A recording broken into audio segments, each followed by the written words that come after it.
There's a highly underrated print-on-demand product that has made me over $1 million in sales, and no one's really talking about it. That product is hats, particularly embroidered hats like these examples here. And it's not just me selling a lot of these. I started my print-on-demand business at the same time that two of my friends started theirs. Within our first year, all three businesses in completely different niches generated 6 figures in revenue, and the best-selling product across all three was embroidered hats. I love selling hats for a number of reasons, but in short, there's way less competition compared to products like t-shirts and sweatshirts. Most are unisex, allowing you to sell the same hat to both men and women, and they're usually one size fits most, resulting in fewer exchanges and returns. So let's take a look at the product research, and then I'm gonna walk you through a full tutorial on how to create a trendy hat for your business. Also, be sure to watch until the end for some important design tips. If you're new to my channel, what's up? I'm Adrian, and I post videos on how to build a profitable business with Shopify and print on demand. My goal is to create the most positive and supportive free community of print on demand sellers here on YouTube. So if that's you, make sure you subscribe and say hi in the comments. There is no gatekeeping here, and everybody has a seat at this table. I just hopped into Etsy to conduct some product research, and using Everbee, I can see that there are currently 4,400 monthly searches for the term hat, signaling huge demand, in which I expect to continue trending upward as we get closer to spring. So let's go ahead and run that search, and then I'm gonna filter by bestseller. Etsy no longer has a bestseller filter option, but let me show you a little hack that still allows you to filter by bestseller. First, tap filters. Next, we're gonna tap physical items only, and then we're gonna select star seller and run that search. From here, I'm just gonna make a minor modification to the URL and change the word star to best.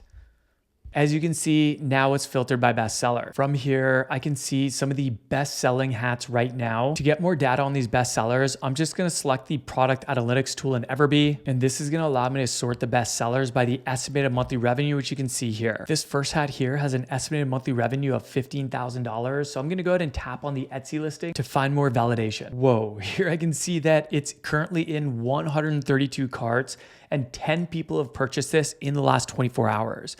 When I go and look at the reviews, I'm gonna sort these by most recent.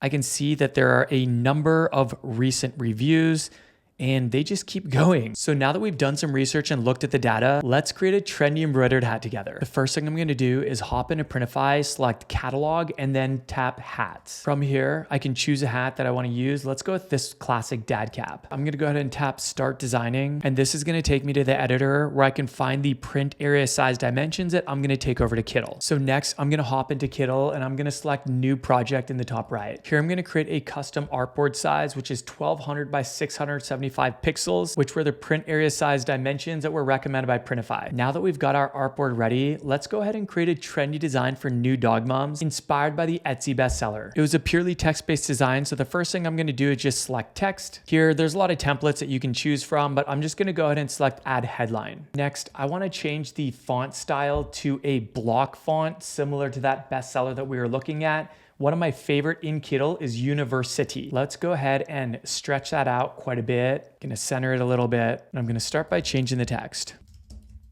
Let's go ahead and make that a little bit bigger. I'm just gonna make that about 150. Next, I want to add the established 2025 below this text, and I want to use the exact same font. So I'm just going to select this, and then I'm going to tap this duplicate icon here. That's going to create a copy that I can just drag beneath, and I want to make this quite a bit smaller. So I'm just going to make this about half the size, and then I'm going to change what it says.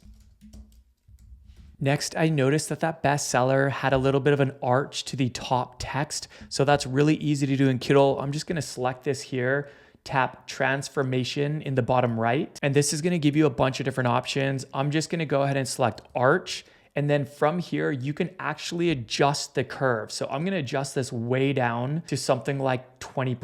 Going to tap confirm. I'm just going to drag this down a tiny bit more. And lastly, I'm just going to go ahead and stretch this entire design, and I'll explain why that's important at the end of the video when I'm sharing the design tips. All right, I am liking that. So when you are happy with your design, just tap the export button in the top right and make sure you're using the exact dimensions that were recommended by Printify. Ensure that it's a PNG with a transparent background and 300 DPI. Back in the Printify editor, I'm just gonna go ahead and change the color of this hat. It could work with white, but I'm gonna go ahead and choose the stone color here, which is just a trendy color right now, and I think it'll look really good with the black design. Next, I'm just gonna drag that design from Kittle onto the mockup, and I just wanna point out this little disclaimer on the right that says embroidery designs cannot be resized or positioned. Please prepare your files with our embroidery template to meet our requirements. So you can go ahead and click that and use that as your template. That is why I stretched the design to pretty much the entire width of the canvas, because I'm not able to reposition this design in the editor. With most products, you can resize and reposition, but hats are an exception. Next, I'm gonna go ahead and tap the preview button in the top right to see a more realistic view of this product. From here, I can also see what it looks like on a human. If you're happy with the way your design turned out, go ahead and tap that Save Product button in the bottom right. This will take you to the mockup library where you can go ahead and select Printify mockup or add your own. On the right side, you'll see the selected mockups, and I see that there's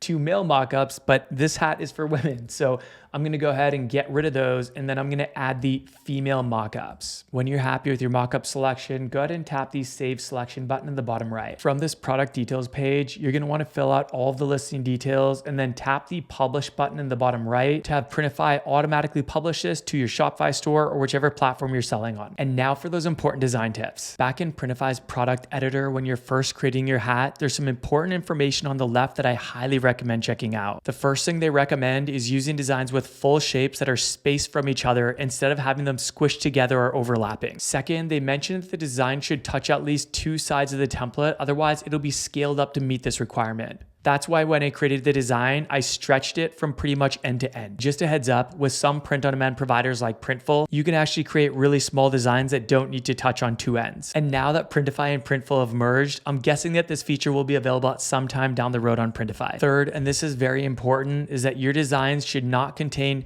photos, gradients, small details, small text, small negative spaces, or transparency around the edges. These can work with traditional direct-to-garment printing like you see on so many t-shirts, but they don't really work with embroidery. Fourth is that they recommend only using predefined embroidery thread colors up to 6 from the available 14. To see those available colors, just tap the preview tab in the top right, and then you'll see a little hyperlink under preview thread colors saying learn more. Tap that, and this will show you the latest updated embroidery colors available. Here you can see the old versus new, and they even provide hex codes, which you can put into Kittle or Canva. These are the 14 colors that you can choose from. You can choose up to 6 of these for each design. And at the bottom here, you can see that they added a new royal blue color. So now you can choose up to 6 colors out of the 15. If you are gonna create embroidered hat designs, I recommend downloading this so it's easily accessible whenever you're designing. And just a heads up, I keep this really simple. I pretty much exclusively use white and black thread, and all of my best-selling hats have been either white or black thread, particularly white on darker hat colors. Lastly, just make sure that your Kittle or Canva artboard is the exact same size as the recommended print area size dimensions, since the designs cannot be resized or repositioned. All right, I want to hear from you. Let me know in the comments whether you're selling or planning on selling hats in your shop. Also, I've created a bunch of free resources which you can find below, including my free 60-minute on-demand training where I reveal the exact strategy I use to generate multiple millions in revenue using Shopify and print on demand.